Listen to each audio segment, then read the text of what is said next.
Oi, gente. Hoje eu estou começando a segunda parte da playlist do Principiante Espírita. Aquela playlist que eu vou deixar em duas playlists do Principiante Espírita. Por quê? Porque a da primeira parte do livro chama-se Noções do Espiritismo, tá? E ela foi até aquele último vídeo que a gente fez, que foi das consequências do Espiritismo, número 2. Foram dois vídeos sobre consequências do espiritismo. Essa segunda parte, Kardec se propõe a dizer assim: solução de problemas pela doutrina espírita. Então, aqueles problemas filosóficos, aqui não é problema material, não, tá? O espiritismo diz respeito à nossa vida moral. Então, as dúvidas morais, as dúvidas existenciais que nós trazíamos ou trazemos, que vão começar, o Kardec vai mostrar como o Espiritismo soluciona essas dúvidas, as contradições e tudo. E hoje nós vamos começar pela pluralidade dos mundos, que é o parágrafo 105 até o 107. São 3 parágrafos, tá? Então, começando. Serão habitados como a Terra os vários mundos que rolam no espaço? Os espíritos o afirmam e diz-nos a razão que assim deve ser. Desde que a Terra não ocupa nenhuma posição especial no universo, nem pelo volume, ela é um dos menores planetas que tem, né?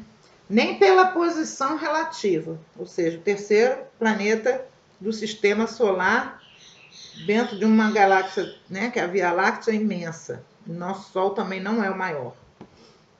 Não deve possuir o privilégio exclusivo da habitabilidade. Além disso, Deus não teria criado miríades de globos com o fim exclusivo de recriar os nossos olhos.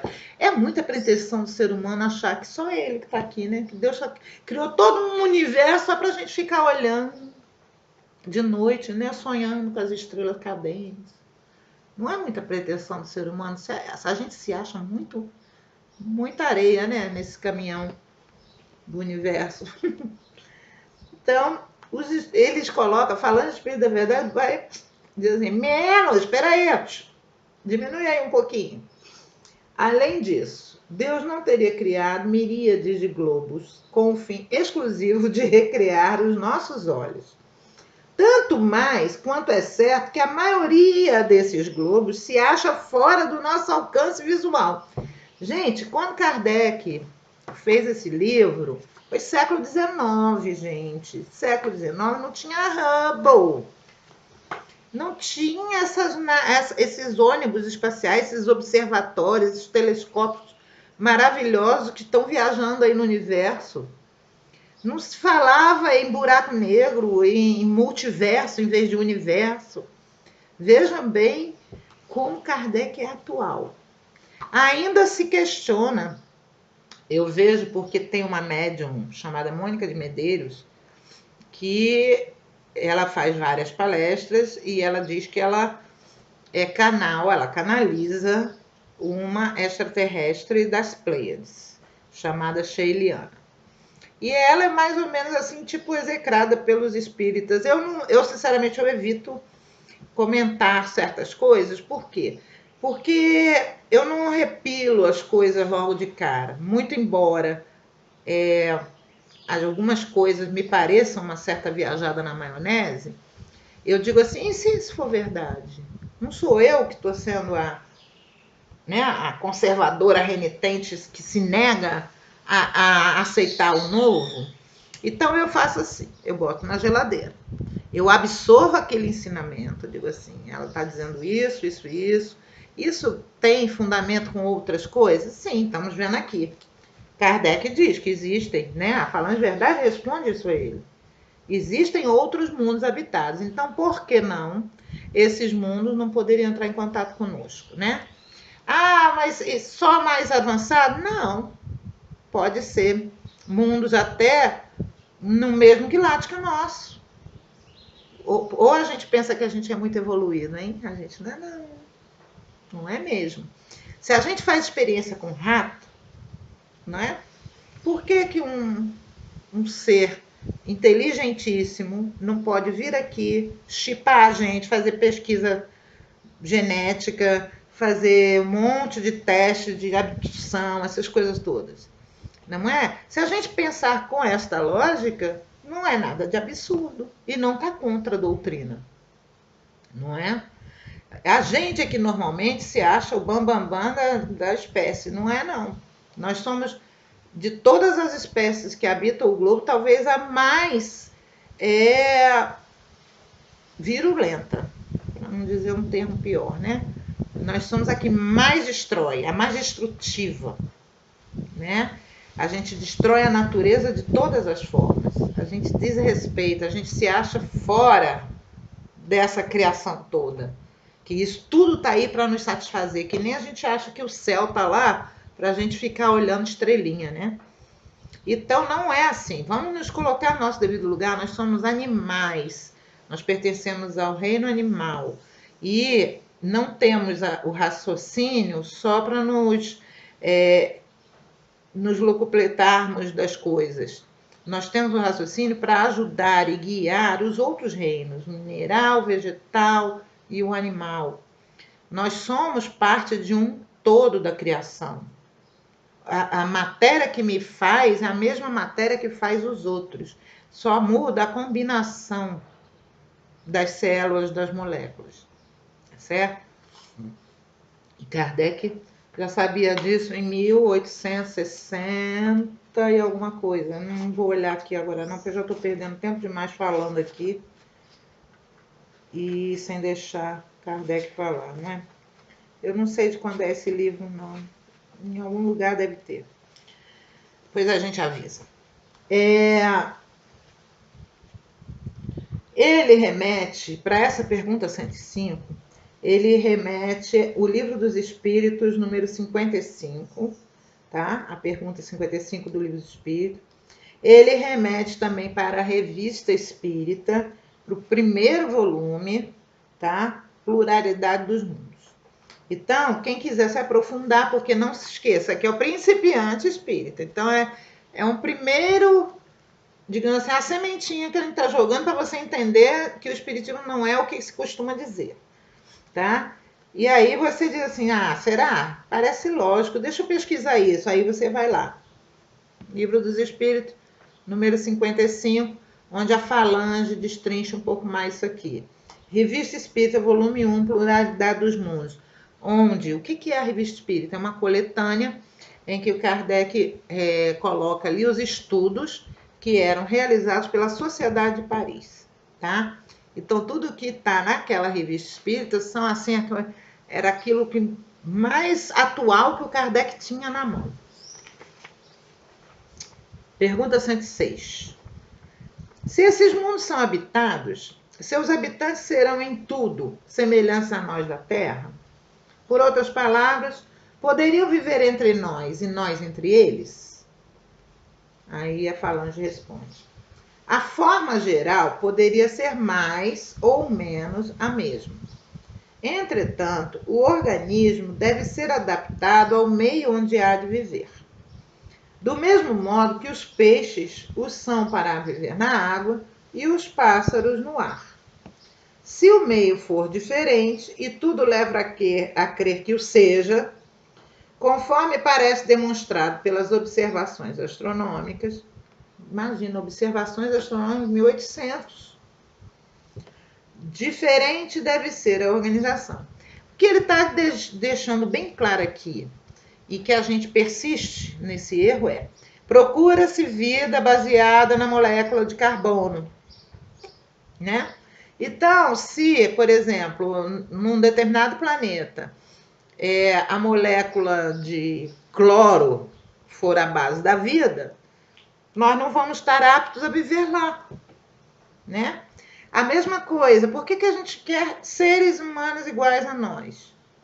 Se na própria Terra nós temos, desde a formiga até o elefante, os crocodilos, as serpentes, os pássaros, tudo tão diferente dos lagartos, né?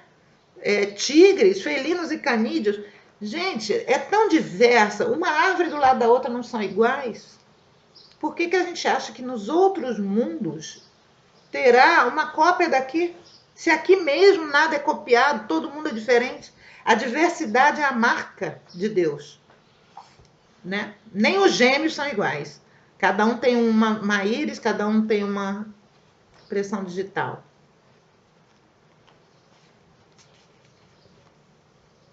Bom, voltando aqui.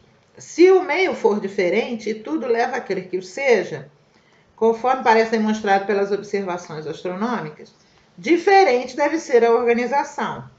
Assim, então, não é provável que no seu estado normal os seres mudem de mundo com os corpos que tinham em outros. Aliás, é o que afirmam os espíritos. Então, para cada mundo, uma vestimenta. E assim a gente vai entendendo a questão dos 7 corpos, que dizem que nós temos 7 corpos, né? Não, Kardec não diz isso, mas o esoterismo diz. Então, nós temos um corpo físico, que aqui na Terra a gente precisa de 3 corpos, né? É o corpo físico, material, um duplo etérico e o perispírito, tá? Segundo Kardec. Aí eu estou dentro da doutrina de Kardec. Esses 3 corpos, o que acontece? O duplo etérico é o canal que liga o perispírito ao corpo terrestre. Quando a gente morre, primeiro morre o corpo, depois se afasta o duplo etérico e a gente descarta e segue só o perispírito para o plano astral, certo? O perispírito é um corpo com uma densidade material, entre aspas, né, matéria, ou seja, uma densidade molecular adaptada àquele padrão vibratório em que nós estamos, como espíritos. À medida que a gente vai evoluindo, vai sutilizando esse corpo. O corpo é a manifestação de um espírito, né? Nós temos um espírito manifestando-se através de corpos. E à medida que a gente vai sutilizando, a gente vai perdendo esses corpos até que vem a tal da segunda morte no bem, como diz André Luiz. O que é a segunda morte no bem? É quando a gente não precisa mais, a gente é tão sutil que já vira uma própria luz, é um corpo luminoso. E aí nós já vamos estar na 6ª, 7ª dimensão, né? Já pertinho de Jesus. Então nós não vamos precisar mais de veículos. Nós, como o sol, a gente só vai brilhar e atingir, a nossa luz vai atingir tudo que chega. Aí a gente pensa, imagina Jesus, pura luz, ter que ir se condensando, criando corpos para poder se manifestar na forma humana na Terra. Aí a gente vê o quilate do amor de Jesus por nós. Porque deve ser extremamente doloroso para um espírito quilate de Jesus se densificar. Por que eu digo isso? Porque o próprio André Luiz, ele coloca, quando eles vão fazer serviços nas zonas infernais, que eles têm que apagar a própria luz para não afrontar, né, aqueles seres que estão nas trevas.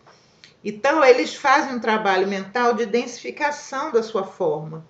Então, eles sentem o ar pesado, aquela coisa ofegante. Espíritos que estão aqui junto com a gente, né? Tem pessoal que endeusa André Luiz, que endeusa... Não, eles estão na roda das encarnações, tanto quanto nós. Tem mais luz, são superiores a nós, sim. Mas estamos ainda no mesmo barco, né? Se eles sofrem dessa forma para chegar num charco, imaginem Jesus. Você tem condição de imaginar o que é a luz de Jesus se densificar para chegar na Terra na forma humana, usando um corpo de carne? Quantos milênios foram necessários para isso acontecer? Na dúvida, leiam A Caminho da Luz, do Emmanuel, e vocês vão compreender o que eu estou falando. Pergunta 107. Supondo que esses mundos sejam habitados, estariam eles na mesma categoria que o nosso, do ponto de vista moral e intelectual? De acordo com o ensino dado pelos espíritos, muito variados são os graus de progresso dos mundos. Isso é Kardec falando. Uns se acham no mesmo ponto que o nosso. Aí nós temos a notícia aí dos greus, dos greys, dos reptilianos, para quem acredita, para quem pesquisa, quem está up to date aí com a ufologia, tá? Não sei se é verdade, gente, eu estou transmitindo o que eu já apurei de informações. Isso não significa que eu acredite piamente, nada disso. O que se fala dentro da ufologia é que nós já temos bases aqui intramarinhas, intraterrestres, desses seres intelectualmente até superiores que a gente, mas moralmente iguais, que estão aqui na Terra fazendo experiências conosco, tá? Usando a gente mesmo, até robotizando, clonando a gente e botando clones nossos por aí e mantendo-nos até no mundo de ilusão. Quem tiver a fim de saber um pouco mais sobre isso, eu aconselho assistir às partilhas de Trigueirinho, tá? Trigueirinho é um cara muito sério, muito estudioso, ele faleceu há pouco tempo, nós estamos em novembro de 2018, ele faleceu em setembro, tem 2 meses que ele faleceu, passou a vida inteira se dedicando a transmitir canalizações da hierarquia, da grande fraternidade que protege o nosso planeta. Então, para quem acredita, né, a parte do esoterismo, eu aconselho, né, quem está a fim de pesquisar, que Kardec dizia isso, né? Leia tudo, né? Por quê? Como é que você vai saber o que a espiritualidade está te dizendo? Você acha que nós somos privilegiados? Nós não somos, não. Os espíritas não são. E segundo, cada vez mais os médiums que têm vindo são médiums muito devedores, muito embrutecidos. Logo, a sua afinidade lhes impede de estar recebendo entidades de muita luz. Então, eu creio muito nisso, sim, que nós possamos estar canalizando extraterrestres e esses extraterrestres justamente possam estar nos instruindo sobre como proteger a Terra na transição. Até porque é interesse deles manter o equilíbrio do universo. E nessa parte eu acredito sim, gosto demais do Trigueirinho, ele nos chama a responsabilidade de muitas coisas e fica a sugestão, acho que o aprendizado não ocupa espaço. E não acreditou, não acreditou. Acreditou, coloca isso dentro da doutrina onde isso se encaixa, né? Então, de acordo com o ensino dado pelos espíritos, muito variados são os graus do progresso dos mundos. Uns se acham no mesmo ponto que o nosso, outros mais atrasados, com uma humanidade mais bruta, mais material e mais inclinada para o mal, tanto quanto nós. Nós não somos bonzinhos. Outros, porém, já se acham muito mais adiantados, quer física, quer moral e intelectualmente. Nesses mundos, o mal moral é desconhecido. No caso dessa Sheliana, que é essa extraterrestre que a Mônica de Medeiros canaliza, eu não sei se é verdade, se é mentira, não me cabe julgar isso. Mas o que ela diz é que ela já habita um planeta de regeneração. Ela conta como foi a transição planetária, né, do planeta dela, lá das Pleiades, o que eles perderam, o que eles não perderam, como eles vivem, né? E é legal a gente tentar imaginar como seria a vida num planeta assim, né? Como eu não tenho como ir lá e dizer que aquilo lá é mentira, eu também não tenho como dizer que é verdade. Eu pego isso como instrução para reflexão, né? Obviamente, tudo que passa pela cabeça de um médium é impregnado. Então, todas as comunicações de Sheliana têm um pouco de Mônica de Medeiros, obviamente, como a de Divaldo também tem, né? Joana de Ângeles manda, Bezerra de Menezes manda, mas tem um pouco do Divaldo ali também. Não tem como passar pelo nosso cérebro e não impregnar-se um pouco de nós. Mas esse é o trabalho, é a gente peneirar, tirar dali o suco, a essência da lição.